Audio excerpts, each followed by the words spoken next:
Well, let me go to another issue. Many media outlets boast about free speech, but they're often the architects of denying that which they purport to support.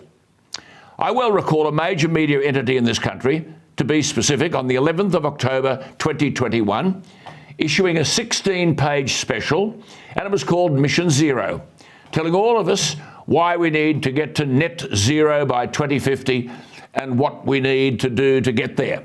Net zero, of course, carbon dioxide emissions, but no one's proved that carbon dioxide causes any problems at all. It's the source of all plant life. But anyway, that same media outlet is now arguing that such delivery is, quote, becoming more problematic by the day, unquote. Precisely what I've warned for years on this whole climate change hoax. But that same media outlet, enthusiastic about net zero, is now saying only days ago, quote, Labor's signature climate policy is under attack from all quarters. Without bipartisan support, Labor is exposed to the demands of the Greens, who want future coal and gas developments banned, unquote. And one of its editorials points out that, quote, manufacturing sectors have warned a poor transition that fails to consider Australia's international competitiveness could see our industries collapse. Hello? How many times have you heard me warn of that on this program, a virtual lone voice?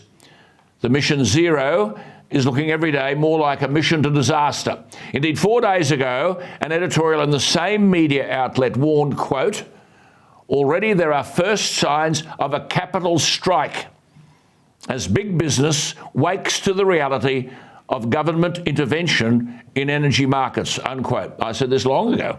This is the business about the Albanese government putting a cap on what the producer can charge for his product, whether it's coal or gas or beef or even theatre production.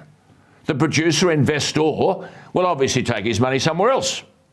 As I've repeatedly warned, this government intervention is going to worsen the energy crisis. I will be returning to this subject, but I have warned about it for years, and now the energy armageddon is upon us.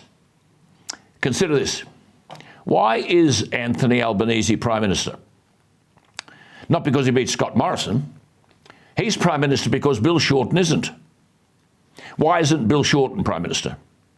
Because Chris Bowen took a tax policy to the electorate that was punitive and economically destructive, and then said, if you don't like it, don't vote for us. And that's what the nation did. The same Chris Bowen is now imposing an energy policy on the electorate which will be economically destructive, and that destruction has already begun.